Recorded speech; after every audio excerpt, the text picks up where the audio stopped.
Lonely Hearts started off as a much more sombre, classic Paul Cox movie. It was going to be a very grim piece. Philip at the time, he had seen a previous film called Costas about a Greek migrant with Takis Emmanuel, and he quite liked it. So when I'd written the first draft of Lonely Hearts, he was quite interested, and he had a look at it and put me together with John Clark. I'd hired John Clark and Andrew Knight to work in my little film company called Adams Packer. The two of them came in to do a little bit of work on other people's screenplays that we were looking at, and one of them was Lonely Hearts. It wasn't called Lonely Hearts, it had another working title, about this rather glum, lower middle class woman who uses a Lonely Heart service and finishes up with a rather dull middle-aged man. Philip was very keen to make the film and was looking for a way to make it. I think he wanted it to be a little more accessible. And Paul, who had already written the script, very generously accepted Philip's proposal that I basically come and live at his house and help him with his homework, full in the knowledge that I'd never written a film before. And so Paul and I had to find our own way of developing a collaborative process, which we did very well, and it was great fun. We had a very good time. When Clark and Knight looked at it, they felt that Paul was sort of wallowing in gloom. Philip always called me the gloomy European. So with John and I, we were a very good combination to make it sort of funny and poignant at the same time. A steadfast and valued friend and selfless example to her children. Stricken by chronic ill health, her courage and faith in the Lord Jesus sustained her in the long twilight of her life. May the Lord grant Josephina Amalia Teresa Thompson eternal rest. Paul's a sombre, lugubrious gentleman, an angry man, a passionate and angry man who makes films about Van Gogh, with whom he clearly identifies. In fact, one was always feared for Paul's ear. I think at times I can be quite witty, but not many people laugh because they don't get the humour of it all. So there must be something wrong with my humour. I think John's humour is more acceptable.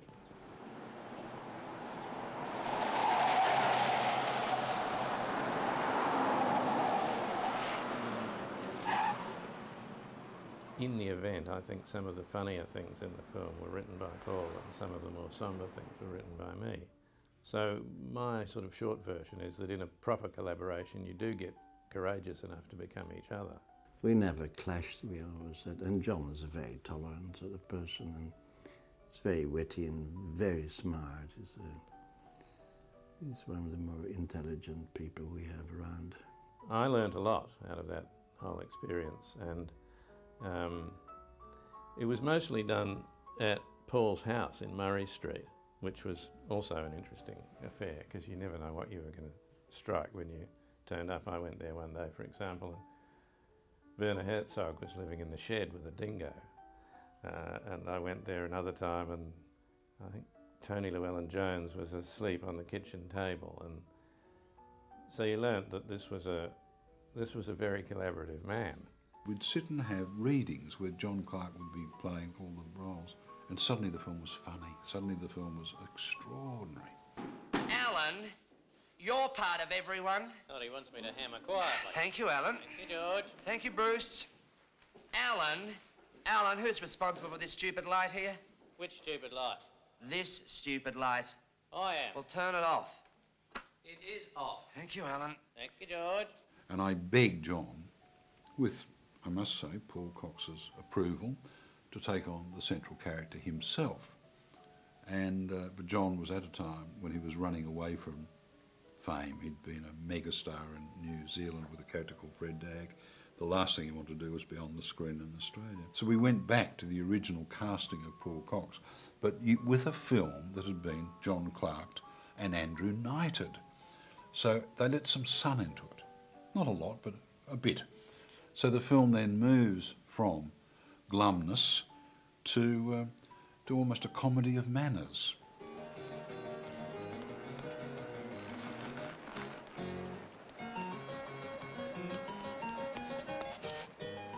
It's certainly, I would think, linguistically more sophisticated than it once was, because a lot of the way that Paul had written it was he wanted somebody to say that sort of thing, and he would have had in his head exactly what they were where they were going to be standing and what the light was and what time of day they were going to shoot it and what effect he wanted it to have on the audience. So he was quite amenable to suggestions about the dialogue, the wording, the rhythm in the dialogue, colloquialisms in the dialogue, and so on. We're getting somewhere now. Drinks at the Wentworth Hotel. 2 days later, lunch at the Flying Dutchman. And now the boy has hit the jackpot. Dinner for two at her place. Don't wait up. If you want something to eat, there's a ton of stuff in the fridge. If anyone rings, just give your name and registration number. It was the first film I did for Paul. I remember he came up, I was living at Palm Beach at the time. He came up about, it must have been 14 months before we actually did the shoot, and said would I be interested, and I read the script and I said yes I would be, could I have a little bit of input. So we sort of collaborated a little bit. I said I think she should be a bank teller, and we talked about it a lot, and it was just a joy.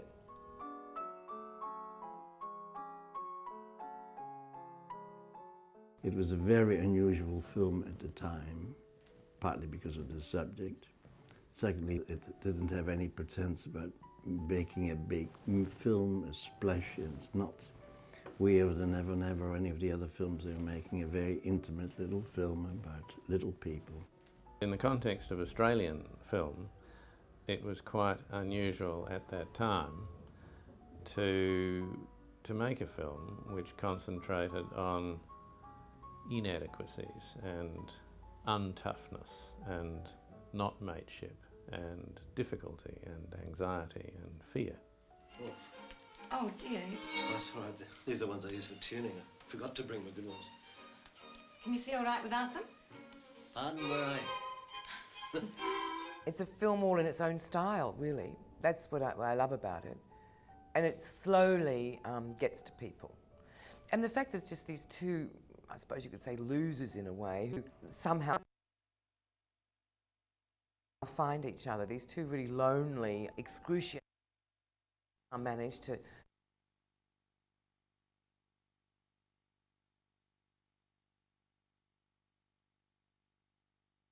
It's about desire, it's about mortality. There's a lot of things going on in that little film. Our Peter, who's always been so willing to come and play for us, has just turned 50.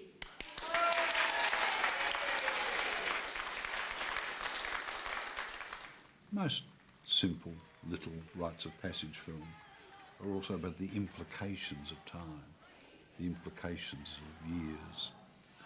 You know, the past, the future are all sort of wrapped up in that moment. And I think it's not a bad little movie.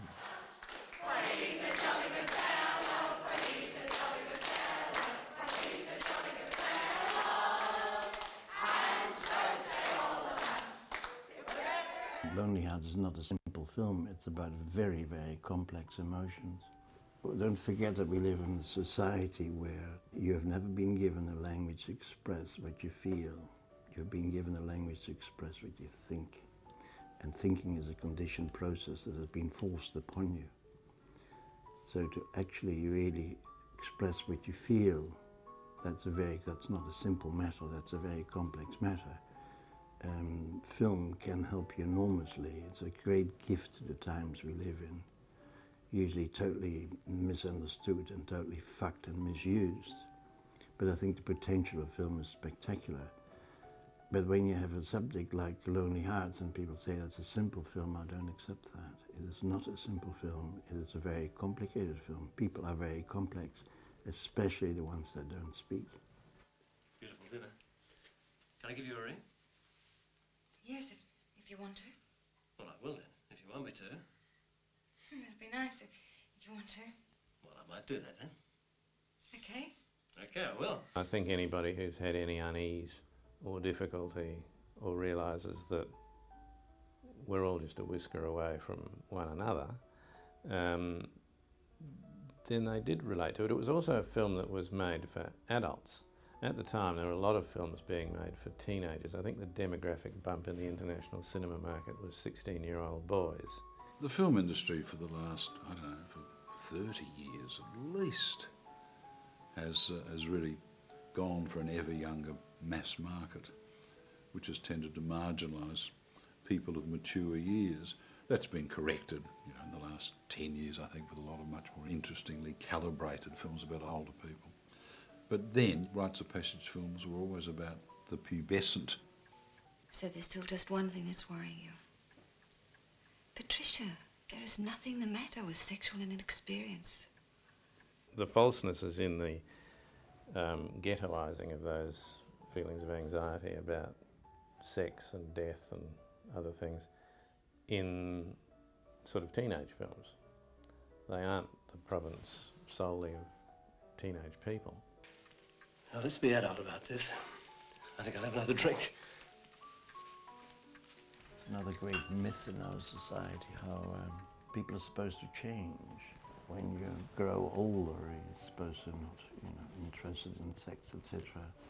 It's an enormous celebration of the exterior, and which basically is represented through youth. We found with Innocence, when the film was screened in the Bible Belt, it was banned.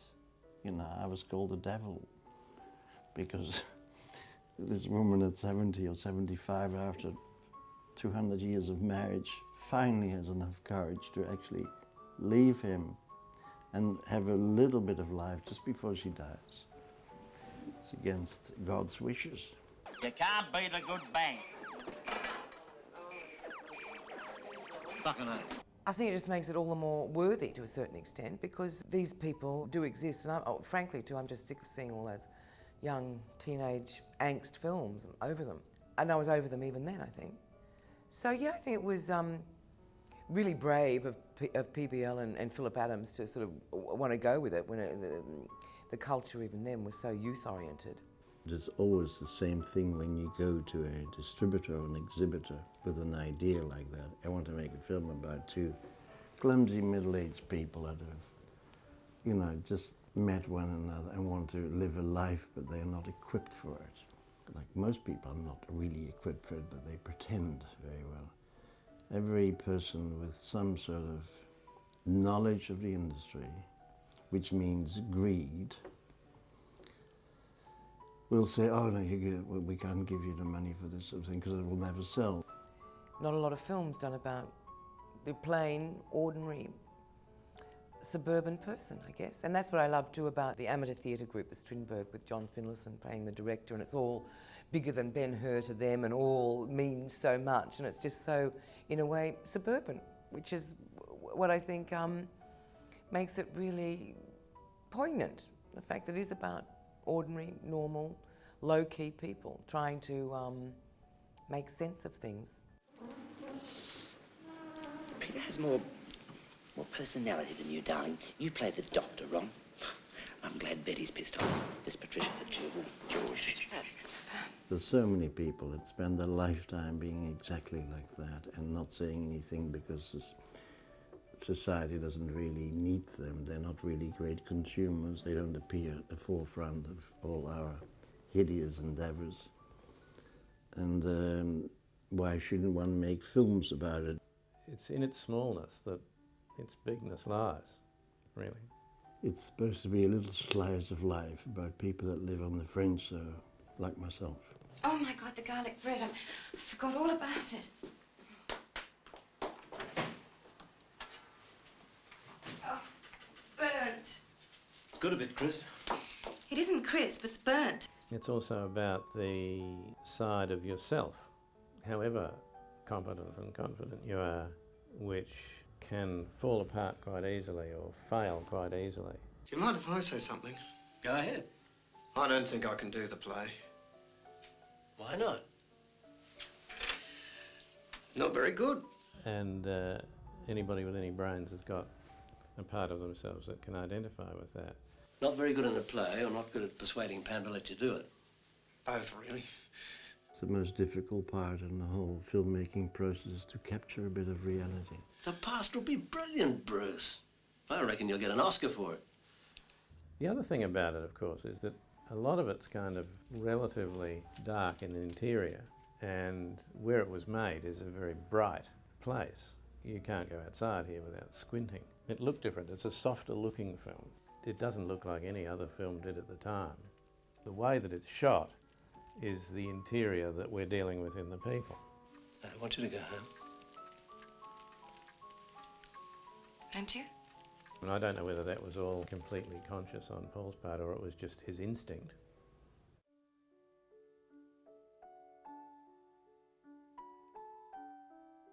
I love playing Patricia because I didn't have to be glamorous, I didn't have to be extroverted, I had to be quite the opposite, introverted, no sense of style, no sexiness. I just found her the most interesting, and in a way liberating character to me as an actress because I could be someone totally different. And I think a lot of people didn't think I would be capable of doing that.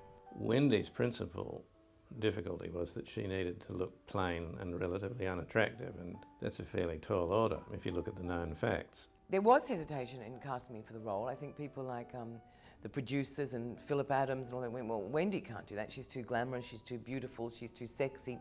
No, and Paul Cox went, no, she can do it. She can be a chameleon, she can change. And so it was Paul really who insisted and stood by his casting of me. Never any doubt about Wendy. She surprised herself and me constantly. You've got lovely hands.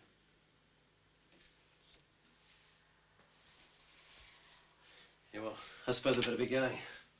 It's hard to imagine someone as fundamentally striking as Wendy being in that parlour stage in terms of relationships, but she managed to manifest those sort of emotions.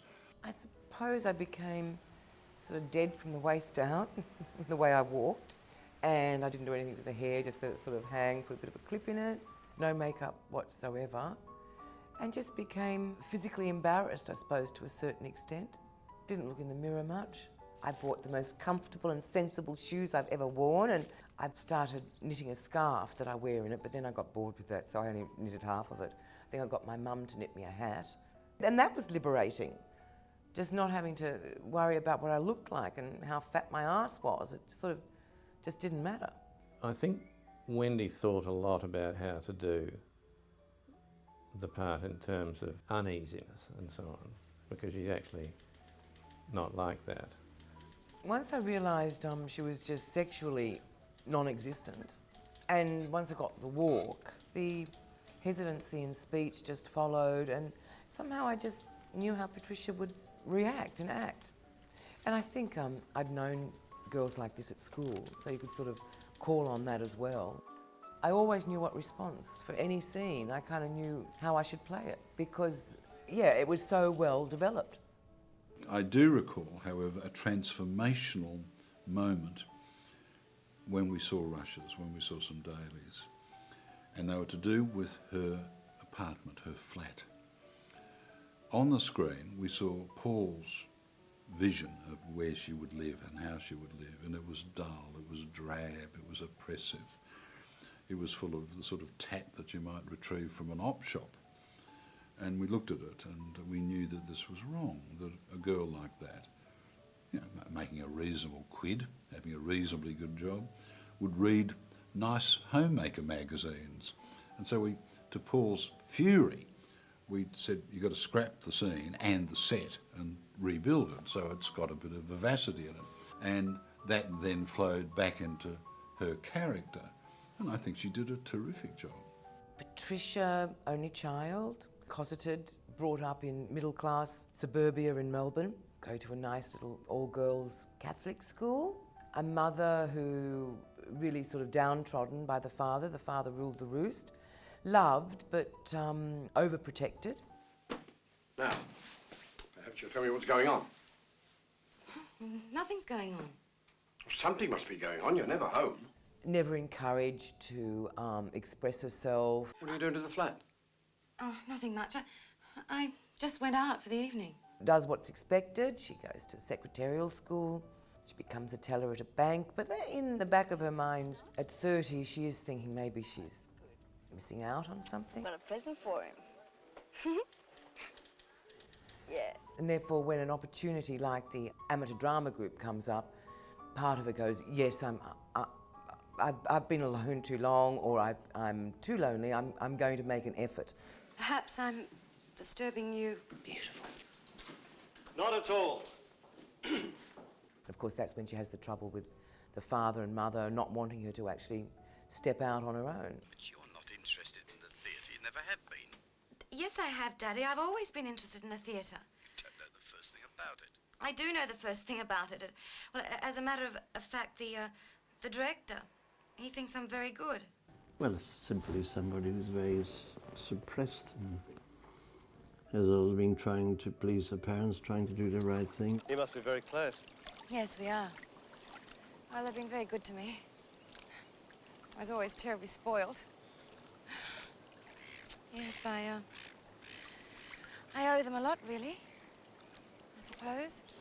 Everything in the right order. When she takes her watch off, it has to look straight next to bed. The details are very important, and through detail you get to know somebody.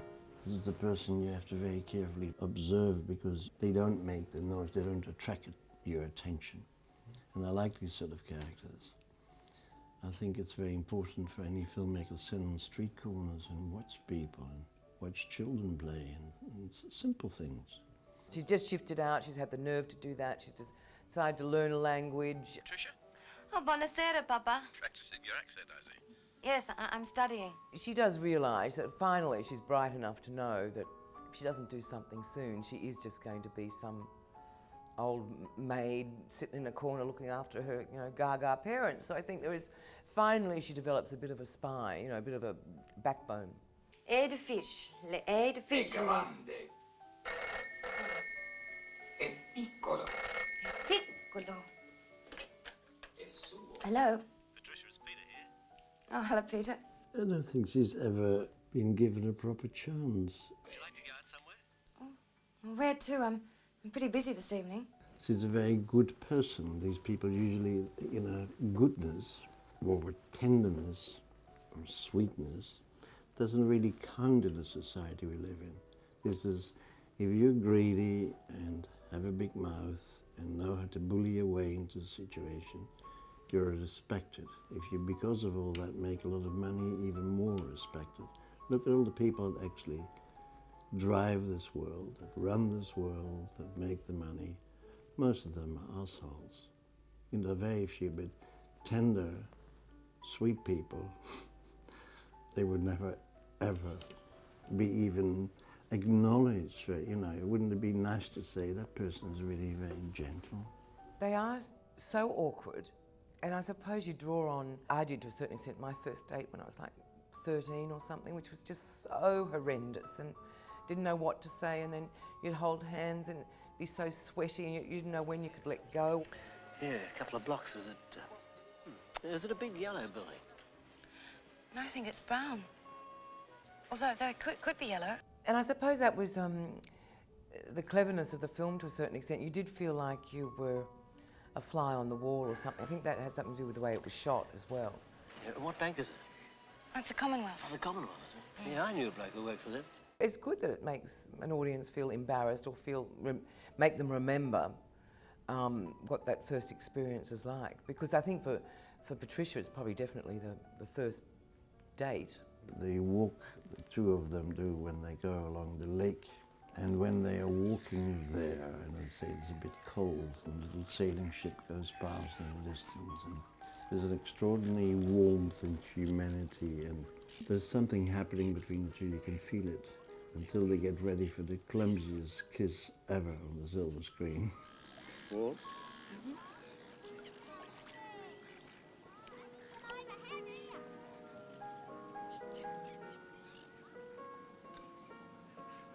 There is still some sensuality, certainly in her, because she's suddenly blossoming. There's something happening, but she doesn't even know how to kiss. She'd obviously been brought up in an environment where she'd been told sex was not nice and nice girls don't have sex until they're married. I'd better go home soon. I want to have a shower. You can shower at my place if you like. Oh, no, I'll go home, thanks. It was also to do with the father. I felt that he didn't want to let his little girl go. Overprotective, wanted her to stay virtually 20, I would think. Patricia, will you please look at me while I'm speaking to you? She'd been indoctrinated, I think, to be absolutely terrified of any kind of male touch. I won't ask you in. I'm going to go straight to bed. Well, thanks again. Good night. And so, in a way, it made sense when the Norman Kay character comes along, who is that much older and who's also so gentle, that she could relate more to him than to a younger man, I think. Can I get you another drink? You're trying to get me drunk.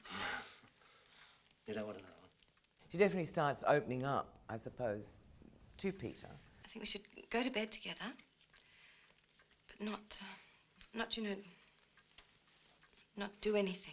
The scene in bed where Patricia only wants to hold Peter, there's to be no sexual intercourse or anything sexual going on. When he betrays that trust of hers, well, she just freaks. Oh, no.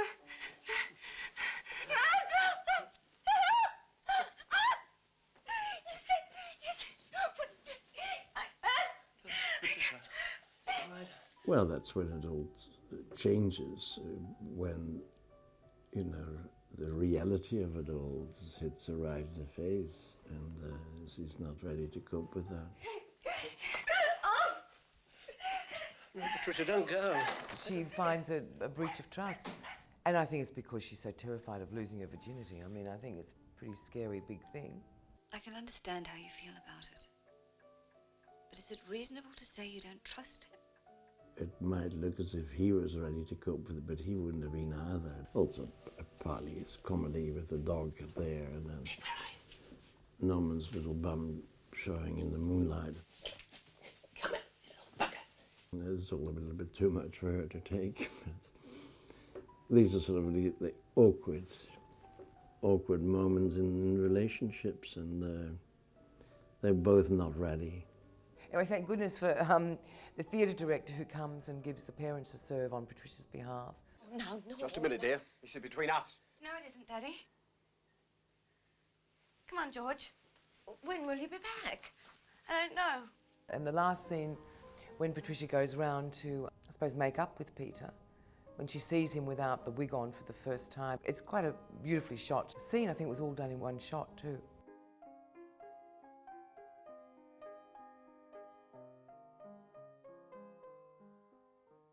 And you realise that there's sort of hope for them and that she's going to take another giant step, I suppose, or little step towards being a normal human being, or at least having a relationship with someone that she has a rapport with. We had a horrific fight about the ending because they changed that at the last minute. Put in an old Dutch nursery rhyme that he was singing. I hummed it to Norman and he picked it up.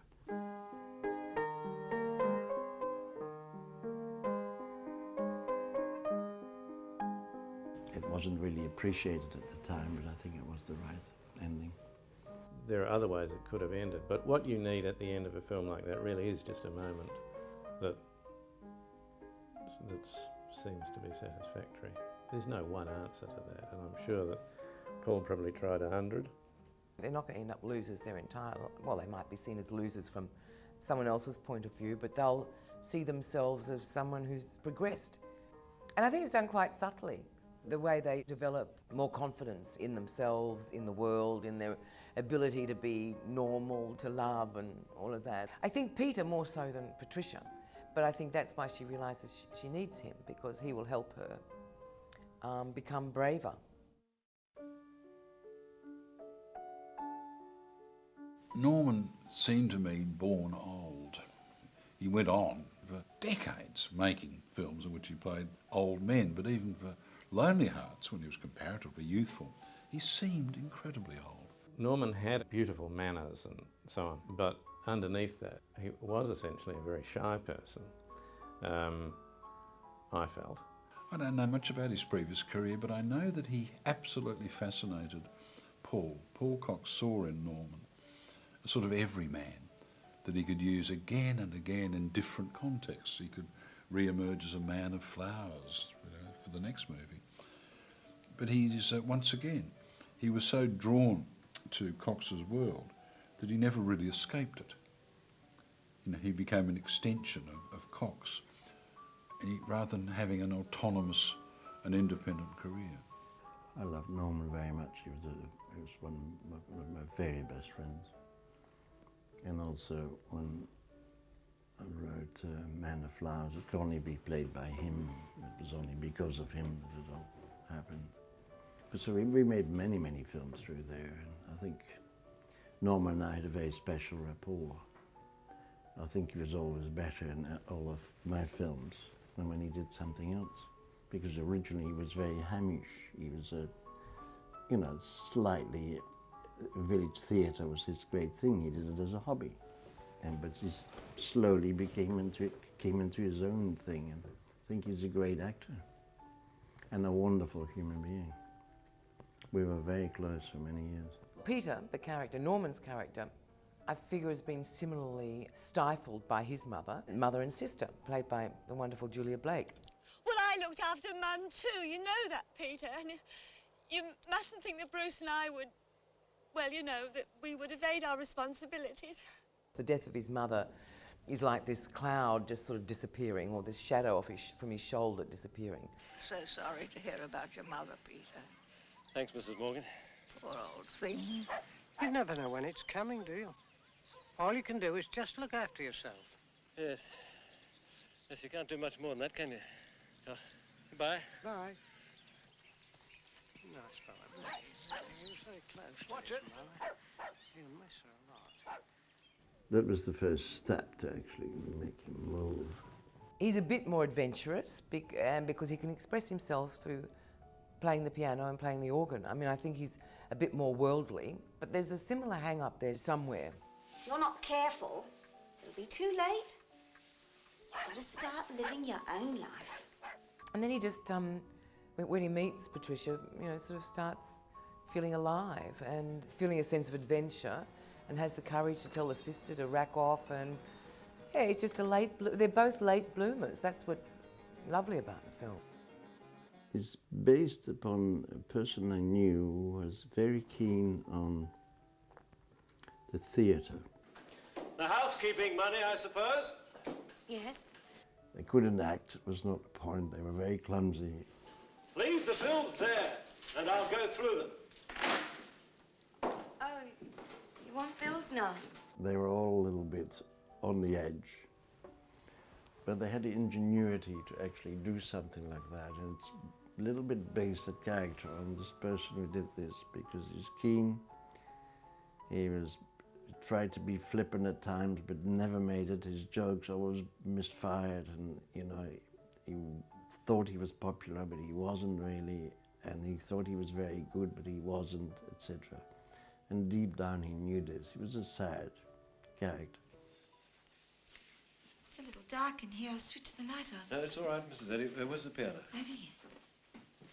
Pretending to be blind, I don't know if that had something to do with John or just on the day Paul and Norman decided to do it. Oh, what have we here? A pot plant. Can you put that somewhere? Yes. Thank you. It could have just been a spontaneous thing, but it was beautiful, all of that. Well, he tries to make his life a little bit more interesting, and he's a bit flippant, but deep down it's only a performance. As I said, he wants to perform. He is a frustrated performer. Just a moment, Mr. Thompson, I'll give you a hand. No, I'm all right.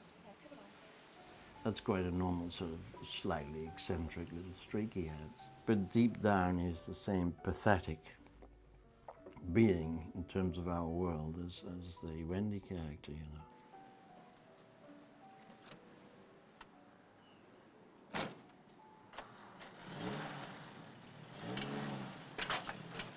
I think he's a bit bored with life, so he just invents his own kind of fun. Shoplifts, flirts with nuns. He does go to bingo, he goes to the old people's home. He makes a point of trying to get out there and relating to people.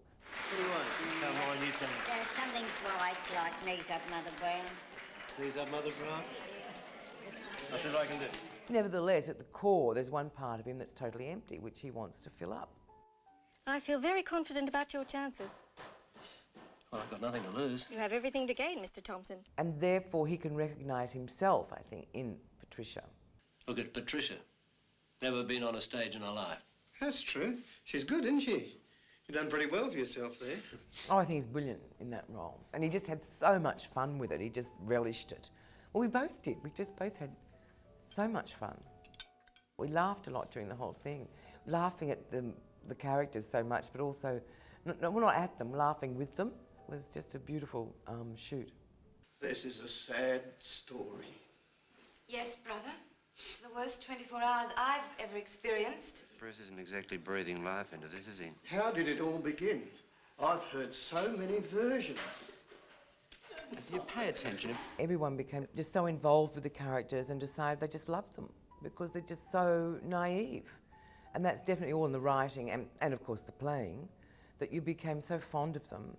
You wanted to treat them with tenderness. And if you smile and laugh, it's with them, not sort of at them, and wanting to urge them on. Everyone just got on so well. And then, of course, in that cast, you have Julia Blake, Jonathan Hardy, Chris Hayward, I think, does a small role in it. John Finlayson as the theatre director and all that Strindberg stuff. It was just wonderful.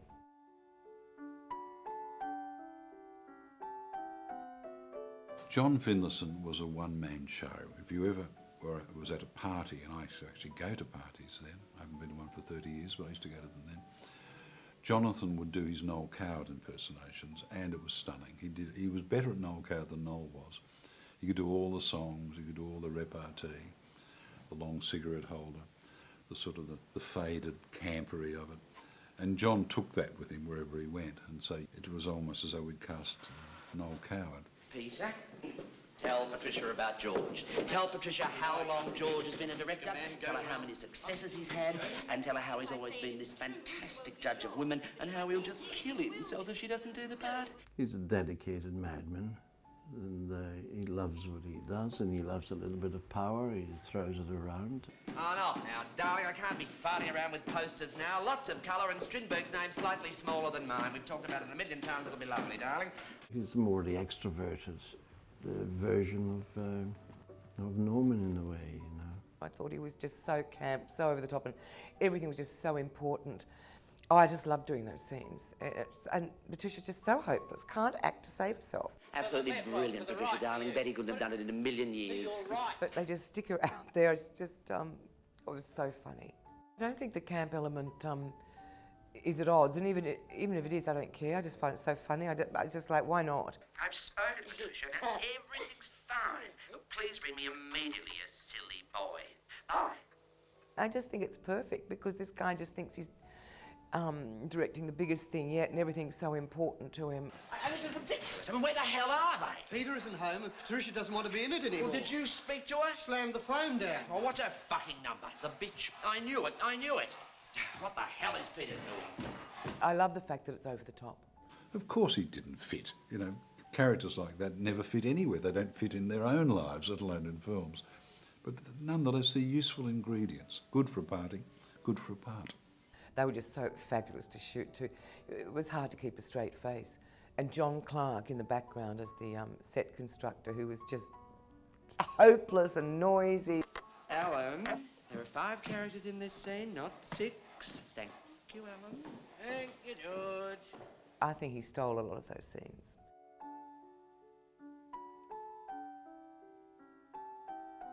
Peter's sister, played by Julia Blake.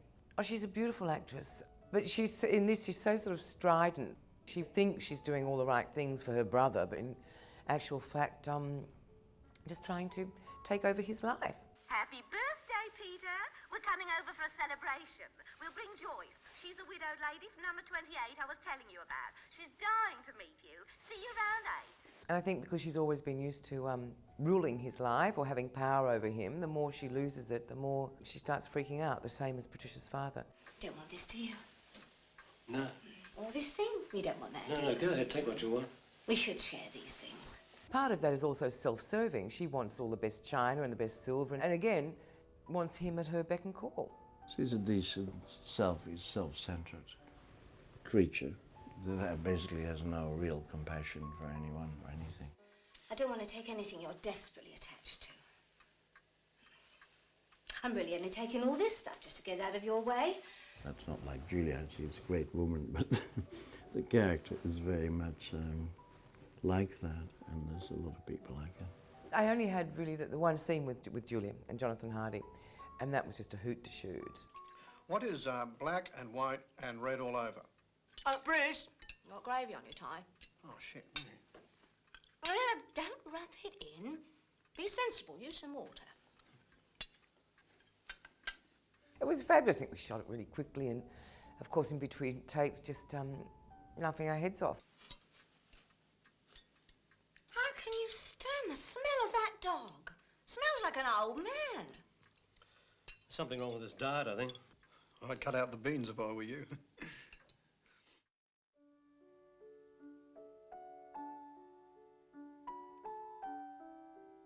Jonathan Hardy, extraordinary fellow, one of the funniest people I've ever known, one of the great storytellers and anecdotalists, a rampaging ratbag who went on for a while to dominate New Zealand culture.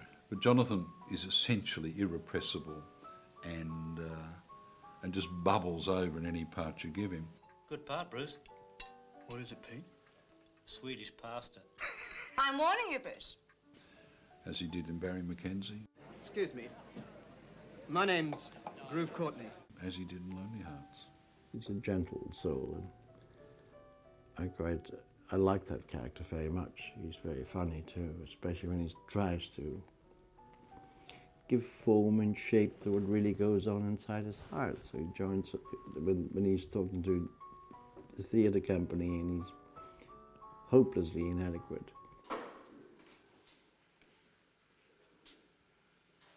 Good evening, sister. I've been away all day. I think that's very funny and explains a lot, you know. And he's a character quite dear to me. Well, you're a great help.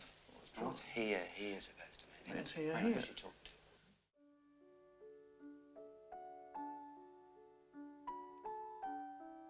It was something quite different for him to play, and he does it quite, I suppose, subtly in a way. He really loves her and really cares, but there's also this iron grip on her, which is just overpowering. I simply went out for the evening.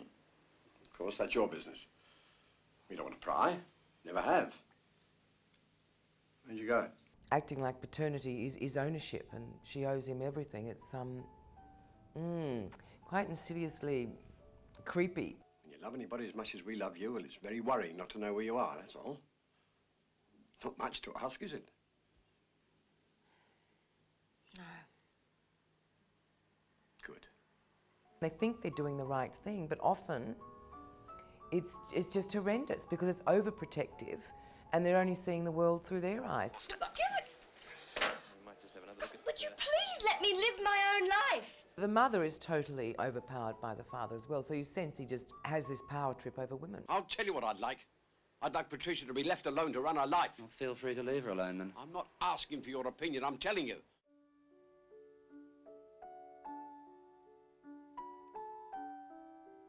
The Ron Falk character, I think, is very funny, you know, and that is where John Clark excels, because that's mainly his dialogue there, and it's very funny.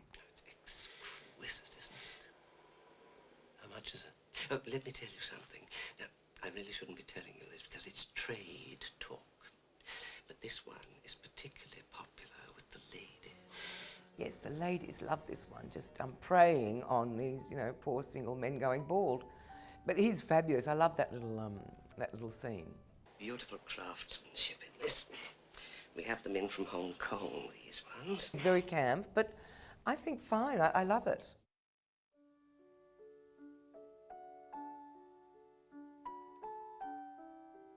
I thought it was terrific, and I thought that there were certain bits in it that were just excruciatingly good. I particularly remember the scene in which Wendy's cleaning her teeth, and it's a very mundane little thing, but her emotions are just bubbling in all directions. They're bubbling up and they're bubbling down, and she's sort of looking at herself and sort of not, and she cries and prevents herself from crying at the same time. I can remember lots of scenes in it that I thought, when I saw them on the screen, were just just beautifully realised. I thought it was one of Cox's better films, but it was a very unhappy, conflicted shoot because he didn't get on at all well with John Murray, who was working for Adams Packer at the time, running herd on him. I thought everybody would understand that they would think the same way as I did, and of course that did not happen, so I fought a good fight and realised later on that I must never be produced again. It was a shock for Cox to have his private world invaded by these thugs from the production company, but at the end of the day I think it worked very well for him. Of course through this you get the world offer to you, and then if you take any one of these offers, then I think also your independence goes, your brain is affected because you can't think for yourself anymore, and constantly you have people that hardly know what film is telling you where to cut and what to do, so what is the point of making films then? I was absolutely delighted when the film did well because it was what Philip and Paul and I and everyone in it had wanted. That's, you know, that's what you do it for, so that's always gratifying. I don't think I'd have liked it less if it hadn't, but it was a great help that it did. I think it won the best film at the AFI Awards that year, to everyone's astonishment, including Paul's. But it was also a vote of recognition that Cox was such an idiosyncratic, one-off contradiction of a filmmaker. Every country needs one, and we've got Paul, who of course is immensely productive. But I think the production company's interference in that film, which he had first deeply resented, but later accepted and I think enjoyed, worked to the better, worked to its advantage. I think it would have been very hard to get the money if it hadn't been for Adams Packer at the time. When we got Best Film of the Year, everybody was totally flabbergasted.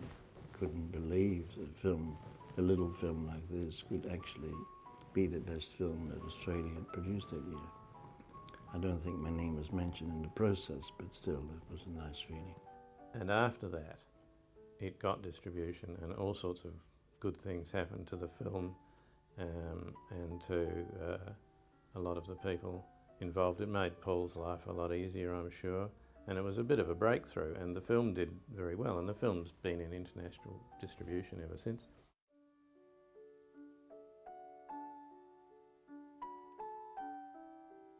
Getting distribution for any Australian film was so bloody difficult. People don't realise that a film like Monkey Grip, you know, the Helen Garner movie, couldn't get out. Fred Skepsi's Devil's Playground couldn't get a release. I fixed that up for Fred by giving him a cinema that we were holding for one of our films.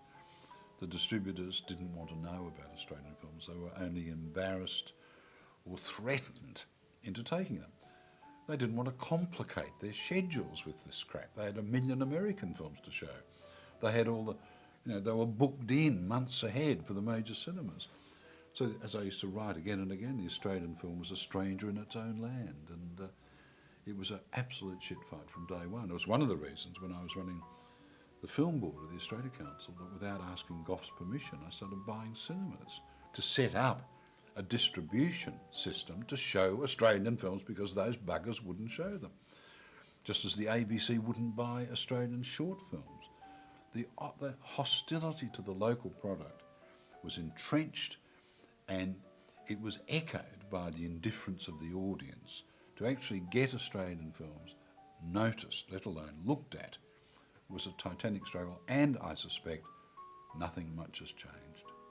There were a lot of people trying to guess at marketing, but an interior film was always going to find an audience. It was, you know, it wasn't a blockbuster audience, but it was an audience that identified very swiftly with it and liked it for all the right reasons. On the art house circuit, it became a sleeper hit in the States. It ran there for like 18 months in all these little art house cinemas. And I actually went over and did a publicity tour. And people just loved it. It seemed to capture people's hearts. Well, I would think an American audience probably read it in exactly the right way. People got it. They just got it, and it just kept playing and playing and playing. I was in Chicago somewhere, and with Werner Herzog, and we went as a joke to one of the suburban cinemas and sat there, and it was a full house. We were the youngest people there. One person had a heart attack and had to be carried out on a stretcher. People laughed themselves silly, and we had a great time. We were the youngest people there. And I thought that was really nice, you know, to actually have been part of something that can delight people like that. It played in 250 cities throughout the States and broke box office records in New York. It was just this real sleeper that just kept playing and playing. It did get fabulous reviews. I think it's one of Paul's most accessible films. And I think the fact that it did so well in the States sort of backs that up. And I think it's because everyone can relate to that sense of loneliness, of misfits, and because it was just so truthfully and gently handled. And I think a lot of it too because of John Clarke's infusion of humour. Strange, since that film was made, we have created all the means to communicate so much better. We can now virtually do anything. We can talk to one another and we wouldn't even have to pay for it, and we can see one another on the screen. And yet people are even more alone now within a society. Why is that? See, that is a very curious phenomenon, and that relates to that whole thing that we celebrate the wrong gods all the time, the wrong people. There's a lot of good people are very lonely in this world. It doesn't matter what people create, they sit behind computer screens all the time talking to somebody else. And the alienation of that within a so-called modern world is even worse than it was at the time. And I think it's one of the reasons that Lonely Hearts kept momentum. It's sort of still being screened all the time, and it's, you know, it's some sort of minor classic. Certainly not here, but in many places around the world. I think one of the things that also made it more interesting to people was the fact that it wasn't youth-oriented, that it was older people going through this change in their lives. Somebody in England said this film restores the medium to grown-ups. It's about the bravery needed for gentle people to do little things. That's what one of the reviewers in the States said, and I think that's a fabulous turn of phrase, and it's about taking baby steps, I suppose. I think the people that reacted to it and promoted the film, they are the brave ones, because there are some marvelous people that actually took the course of this film and went into it, you know, against the wishes or the preconceived ideas of the film world. It was a genuine breakthrough film in all sorts of ways. It was a breakthrough film in the context of Australian cinema. It was certainly a breakthrough film for Paul. It was a fantastic experience for me because it was the first film I'd had anything to do with. It's a great example of the small film of manageable dimensions being accepted by people who are, in many cases, not interested in the mainstream stuff that's being thrust at them. It's a good example of all sorts of stuff. When you can touch the ordinary soul through realism and a bit of humanity, then you also feel a terrible sense of loss, and you think, why doesn't the general bulk of the film industry show that bravery to make films like that? Why don't they do this? It wasn't made on the basis of some clown in marketing's observation of, you know, who was going to the movies. It was made for the people Paul wanted to make the film for. When people ask you, for whom do you actually make your films? It happens to me a lot when they go to festivals, and there's always some smart aleck in the audience that says, for whom do you actually make your films? And I always say, for you. And then for you, and I point at everybody in the audience. But not for the lot of you, because together you're a pack of rats.